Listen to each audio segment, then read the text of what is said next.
Oke, selamat sore kawan-kawan, selamat sore ini semua bersama Ketua Komisi Riau Bapak Doni Abdulhadi dan para teman-teman yang kali ini sengaja kita buat agenda ngopi bareng, ngopi santai, semangat ngopi Polres oleh Riau Bapak Doni Abdulhadi dan dari saya dari Kak Musti, yaitu Mama Rupiah Mawar.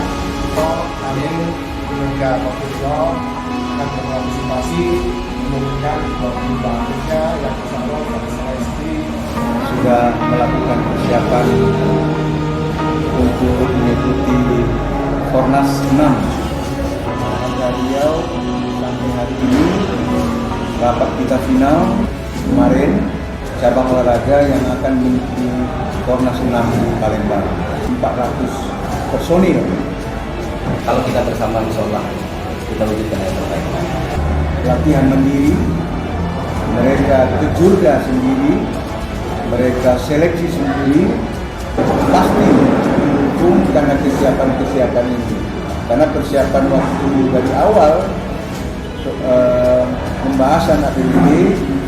Kalau kami dari Delegasi Riau yang sesingkat-singkatnya, seminim-minimnya kami tetap bisa menjaga marwah Riau. Kira-kira Pak Wahyu, ini untuk kesiapan teman-teman dari Kormi Riau ini, khususnya apa yang diharapkan ketua kita Pak Doni Abdulhadi. Ya, kita tetap optimis menjalankan prosedur satu persatu dan kita tetap solid untuk mendukung keputusan bangsa ini agar bisa melalui proses menuju Fornas yang terdekat saat Fornas. Artinya Fornas 6 Palembang ini adalah Fornas pasca pandemi 2019 sampai 2020.